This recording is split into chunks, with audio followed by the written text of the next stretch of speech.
Mutual ট্ৰেন্সফাৰৰ portal অহা 1 জানুৱাৰী তাৰিখৰ পৰা আমি মুকলি কৰিম। এই পৰ্টেলটোত আবেদন কৰাৰ পিছত একে বিভাগৰ একে পে স্কেলৰ কৰ্মচাৰীৰ মাজত আমি মিউচুৱেল ট্ৰান্সফাৰ কৰাৰ বাবে প্ৰচেষ্টা কৰিম।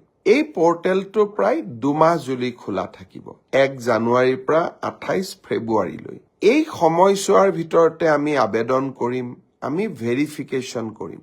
তাৰ পিছত আমি আপোনালোকৰ আবেদনবোৰ পৰ্টেলত স্বয়ংক্ৰিয়ভাৱে মিউচুৱেল ট্ৰান্সফাৰৰ বাবে মুকলি কৰি দিম। আৰু এটা কম্পিউটাৰ প্ৰণালীৰ মাজেৰে স্বচ্ছতাৰ মাজেৰে এই মিউচুৱেল ট্ৰান্সফাৰ হ'ব।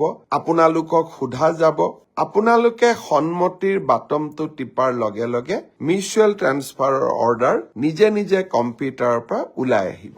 যদি আপোনালোকক জানিবৰ কাৰণে আৰু অধিক ইচ্ছা আছে, সৰ্বশিক্ষা অভিযানত আগতে কাম কৰা বা বৰ্তমানে কাম কৰি থকা শিক্ষকসকলে এই পৰ্টেলটোৰ ওপৰত আপোনালোকক যথেষ্ট জ্ঞান দিব পাৰিব।